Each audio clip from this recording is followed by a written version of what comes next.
You're watching PowerNation. This is our 1984 Chevy Caprice, and this car is absolutely massive. It's about 18 feet long, seats 8 people, but it does have some bells and whistles that for its time made this thing really comfortable to drive. This car in particular just has a 305 small block Chevy. The big plus to this is it actually shares some suspension components with the bubble Caprice. So we've got a very good avenue on what we want to do underneath this car, which leads us to the fact that we do want to lower this thing, kind of set it down to the ground a little bit. We are going to touch underneath the hood a little bit, kind of spruce everything up. Get this hood out of here so it gives us a little more room to work. Yeah, it's probably going to weigh like 100 pounds. Come around here.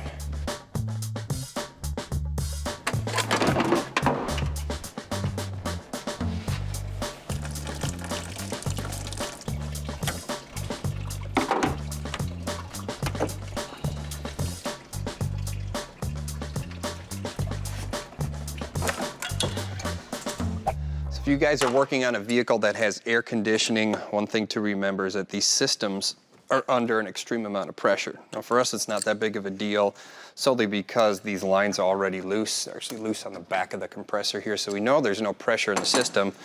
But for any other vehicle, these are under a very high amount of pressure. The correct way to go about doing this is to hook up a machine and evac the system, pull all the Freon out. We don't want that going up into the ozone.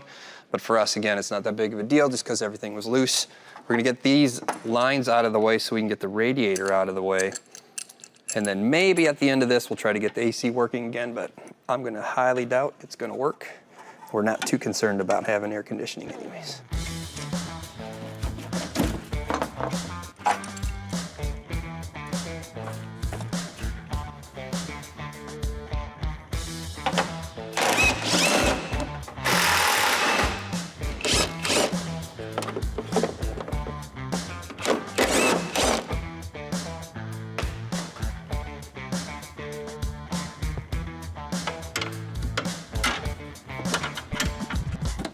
They're a little tight in here. There we go.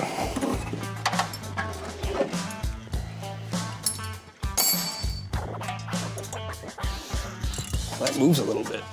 Oh, holy cow. That water pump is beyond a shot. I'm surprised this thing didn't leak and that it actually still had coolant in it. All right, that gives us a bunch of room up front and it gets us one step closer to getting this engine out of the way. All right, guys, so we're deep into our Caprice project here. We're getting ready to pull the engine and trans. We do have the cooling system and some of the AC stuff out of the way. We got a couple more things to button up top here. Then we're gonna get the car in the air, tackle the exhaust, maybe drain the transmission fluid out of it, and then come back up top, throw a chain on it, get this thing out of here. We'll take it outside and get it washed. Engine compartment's trashed.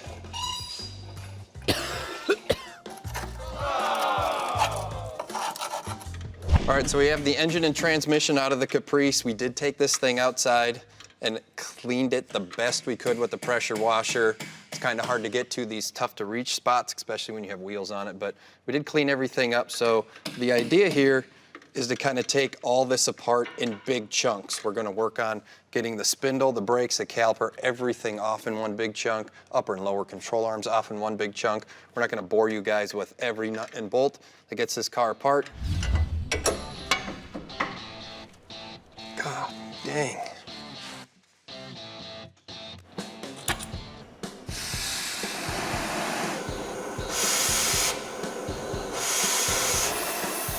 I played with fire as a kid, which was sketchy because living in the desert, there were wildfires.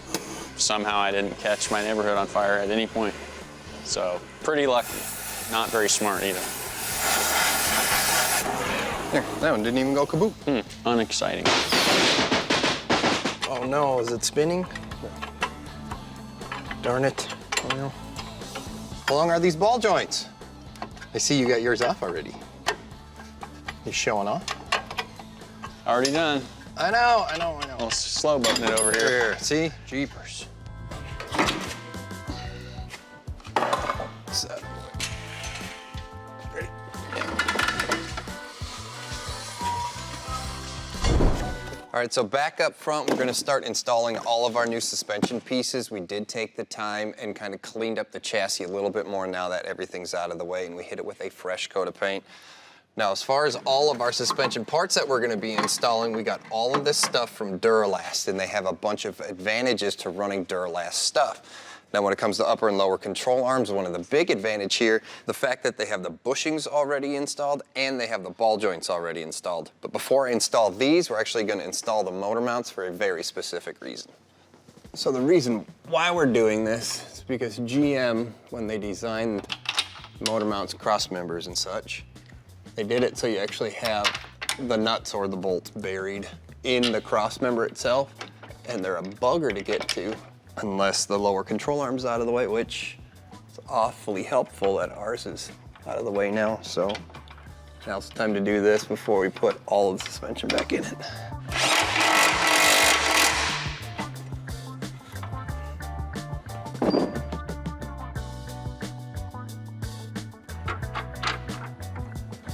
All right, so as far as the overall stance of the Caprice, we're actually gonna be doing that with the coil spring. This is a stock coil spring, but it's for a 91 to 96 bubble top Caprice, which basically looks the same, but the spring rate's a little bit different, and it's gonna collapse a little bit more, hence lowering the car, and that's what we're going after. I'm only gonna install it about this far. We're actually gonna go to the other side pretty much to this point. Then we'll put it all together in one shot, use the weight of the car to kind of compress both coil springs, and we'll get this side buttoned up, front buttoned up, then we'll go to the back. We've been making some really good progress in our Caprice, and while Jeremy has been working on the front suspension and getting those components replaced, I've been working on the rear axle. I started cleaning up the housing, and I've gotten most of the components off of this thing, so now it's time for me to get some new parts on it and get it painted back under the car. We'll definitely be putting new bushings and control arms on this axle because we saw the old ones were all dry rotted and cracked. And that's pretty standard and easy to do with the axle all the way out of the car. And now my job is pretty simple from here. I'm just gonna put some new axle seals in it. I'm gonna be rebuilding the entire brake system, and then I just have to reassemble, coat it with something to protect it in the future, and we'll be good to go.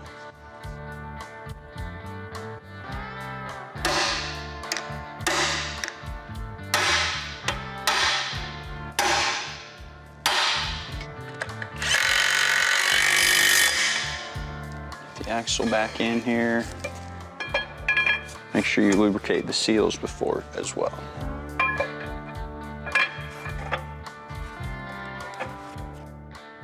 Now when you're putting these clips in, when you have the axle out of the car, they're pretty easy to do by hand because you just get to drop them straight down.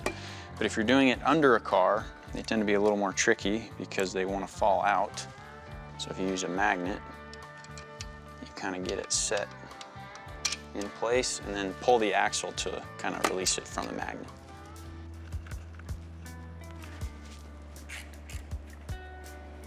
And tighten it down. Now we'll get some RTV on here to seal it up.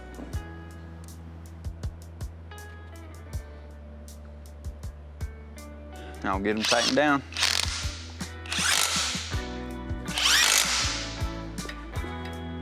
Last thing I'm gonna do here before I get the brakes back on the axle is just coat the entire thing. We just wanna protect it for years to come, and I've gotten what I could off in terms of surface rust, and I've degreased the entire thing, so we're just gonna spray it down and let it dry. To coat our axle, we're using POR 15's Top Coat DTM paint. This is a direct metal coating that works well in areas that are susceptible to corrosion.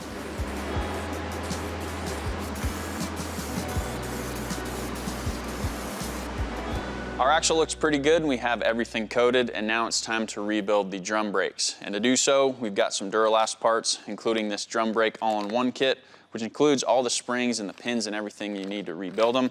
We also have their wheel cylinders.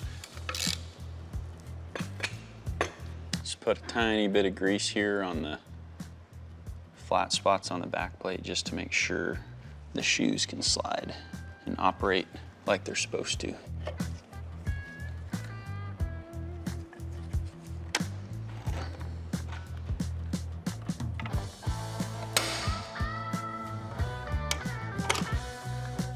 The axle's looking pretty good.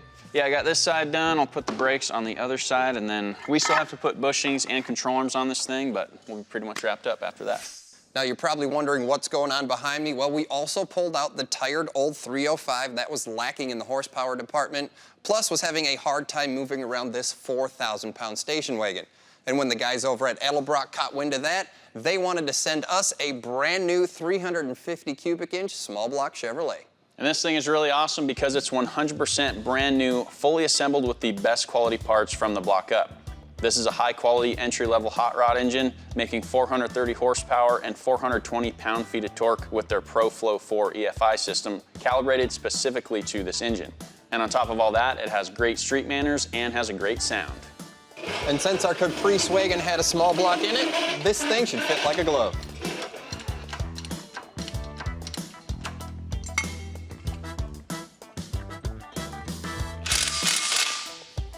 All right, let's do it.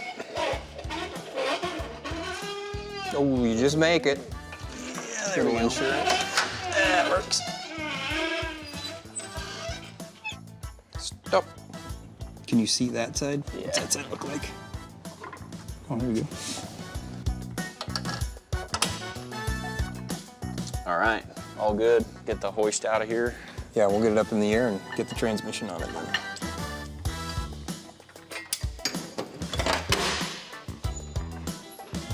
The transmission we're going to be putting behind our small block Chevrolet is a 700 R4 4-speed automatic transmission. We got this one from the guys over at TCI, and the Street Rodder transmission should give us great street performance with long-lasting durability.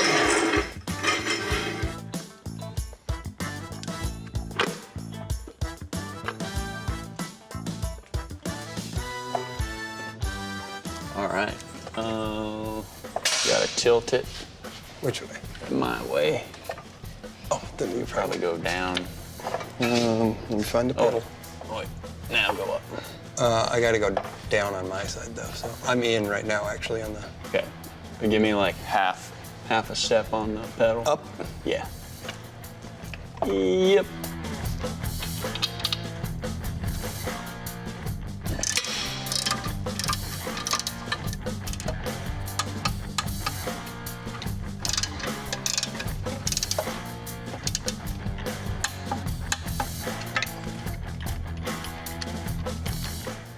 Okay. Get this guy up here.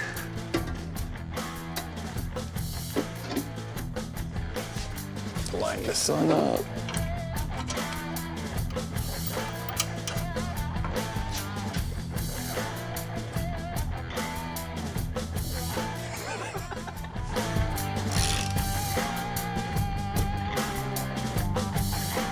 Get the drive shaft back in here. Of course, we're sticking with a small block and a 700 R4, so the stock drive shaft goes right back in just like it's supposed to.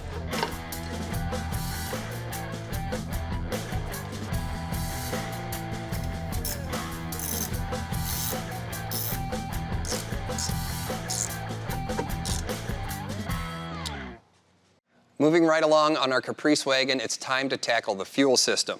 Now, our car originally came carbureted, and since we're moving over to the fuel injection side of things, we're going to need to bump our fuel pressure up from 7 pounds all the way up to about 50 pounds. Now, since our car did not come with an electronic fuel pump, we're going to have to add one, and we came up with an ingenious way to do that. What we're going to end up doing is replacing the stock fuel sending unit in our tank with a fuel sending unit that came from a later model wagon that was already fuel injected.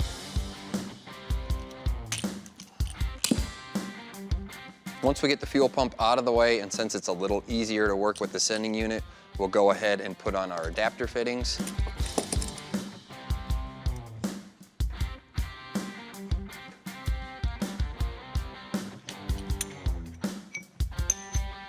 Then we'll reinstall the new fuel pump.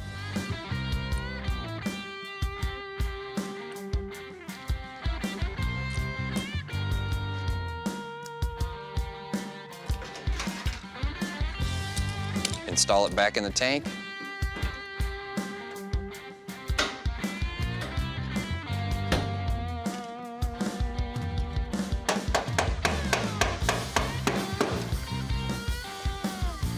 Get it back up underneath the car.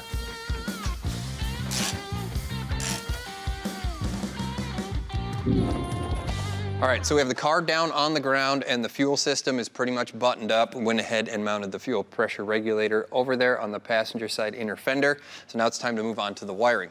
Don't be afraid of this step. It's all very, very simple. Edelbrock does a great job of labeling every one of their connectors. So all you have to do is just plug it all in.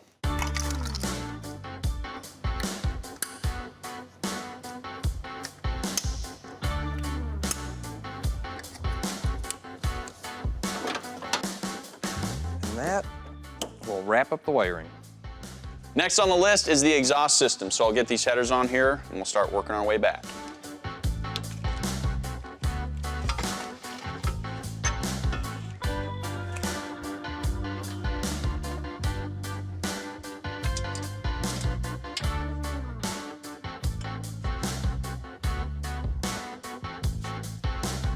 Now that we have the headers installed, we can start actually creating the exhaust system. We're gonna go pretty simple on this. We're gonna follow a similar route that the car had on its original system. It all starts off with this kind of ball and socket coupling that we'll get up here on the headers. And then from the driver's side, we'll cross over, meet the passenger side in a Y, and then we'll go ahead and get our catalytic converter, muffler, and we'll dump it in front of the rear axle. Just gonna MIG weld it, just keep it simple, make it easy.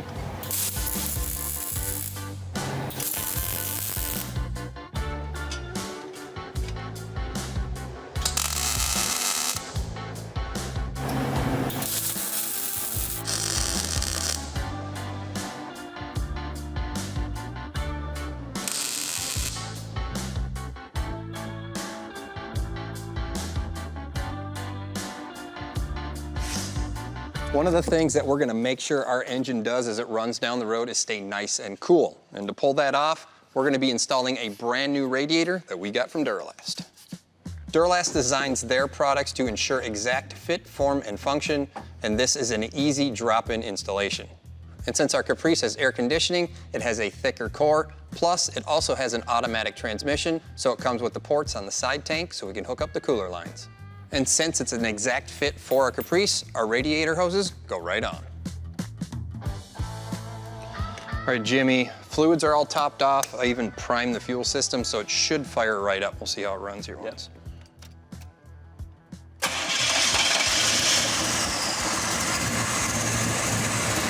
it sounds pretty good. Nice. You know, it's gonna take a little bit for it to like learn itself. Yeah. So I'll have to get it up to operating temp and get it running good, but Got a nice rumble. yeah, it sounds pretty good. It's gonna run? Nope, it's gonna shut off. Well, from here anyways, let's put the hood back on it, wheels and tires, and we'll get it out, run it through its paces, and see how it runs. Yep. I can't wait to see these new wheels and tires on the Caprice. Yeah, these things are gonna look absolutely amazing. We've had them sitting around the shop for a little while here, so to get these on this car finally and get this thing on the ground, it's gonna look awesome.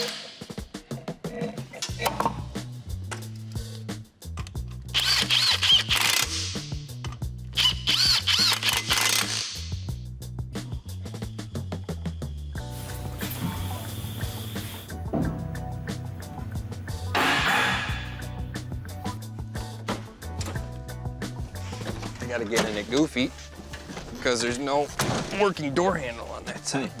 All right, let's hit the streets. Let's get out of here. Oh, there was a really skinny person in here too. Ah, there we go.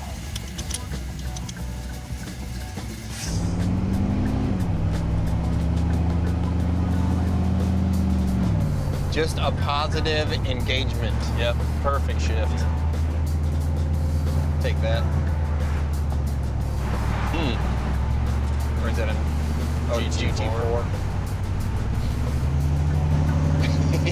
Go up next to it. Whoa. We're having way more fun than you are. Nice Porsche. Having way more fun in our Caprice wagon, though.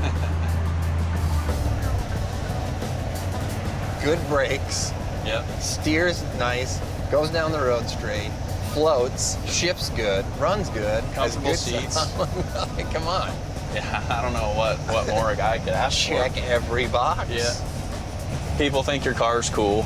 Right. You know, you drive by, everyone loves it. That's a huge check.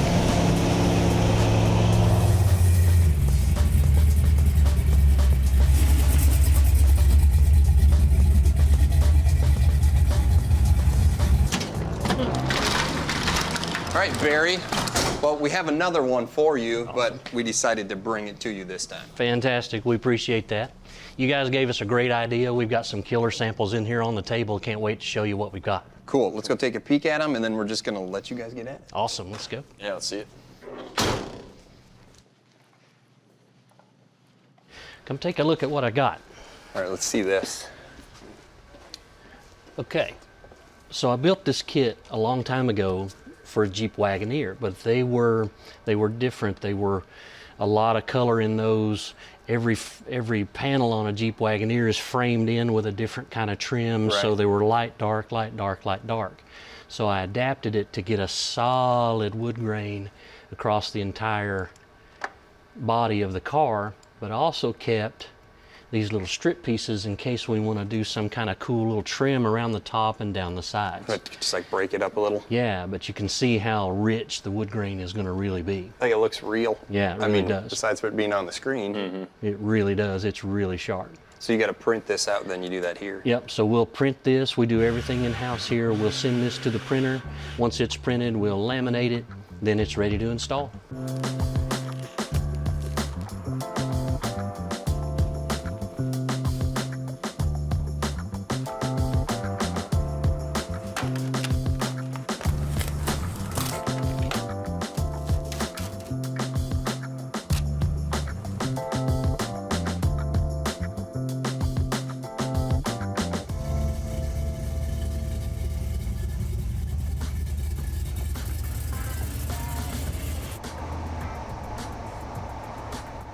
So I think we just have to go show the guys, see what they think. Maybe we'll pile everybody in and go for a ride. Yeah, why not? Like clown car, right? All right, gentlemen. You've seen the car before, but we did a little something to it. Thought we'd kind of show it off, see what you guys think. It's a masterpiece of sorts. Yeah. Man, yeah. And it seats an awful lot of people. It's a Lamborghini panel wagon. Yeah. So we figured it's about lunchtime. Let's all hop in, go for a little cruise. I'm down. Sounds good to me. Nice. Put the kids in the back. Yeah. Very back. Put the young ones, the youngsters back there. Oh, man.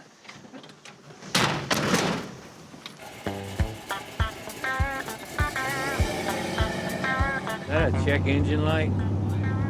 Service engine soon. I don't know how you service it, but It's talking about the engine they pulled out. It's like, we're having a hard time recognizing it. where is that engine? Right. It's still back in the shop. At least if we're gonna get rear-ended, me and Eric will be the first to know.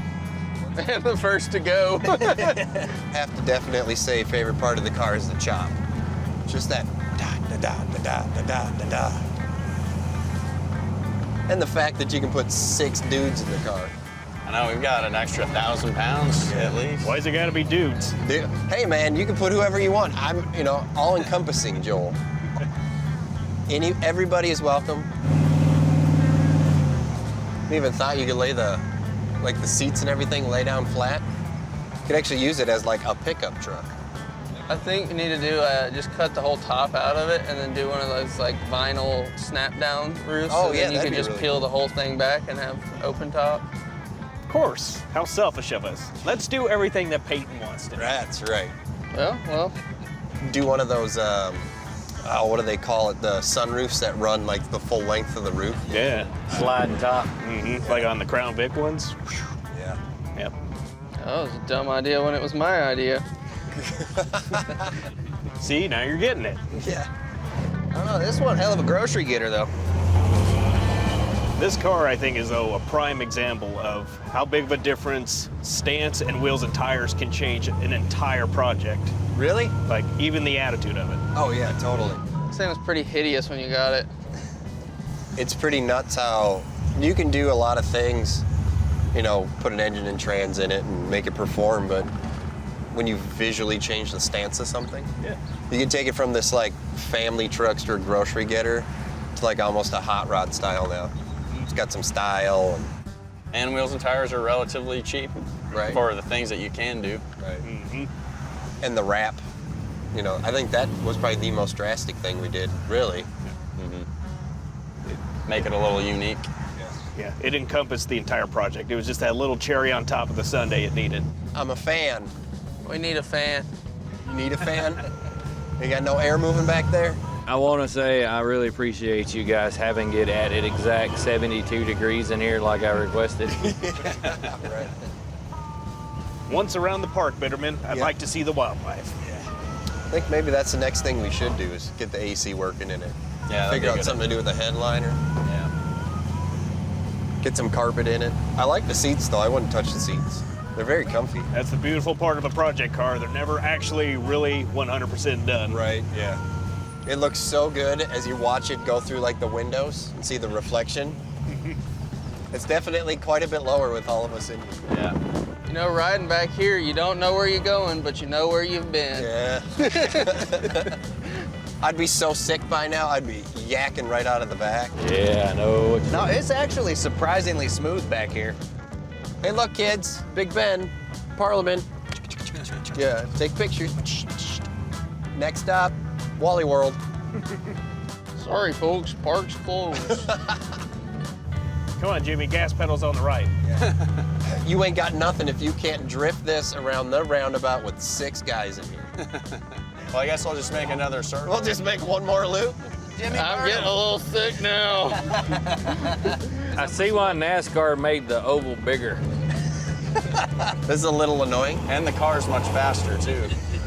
When the heck are we getting ice cream? I was thinking maybe lunch instead of ice cream, but hey, you know, whatever. It's hot. Peyton can get ice cream. Yes, Peyton, if you eat all of your lunch, we'll let you get some ice cream.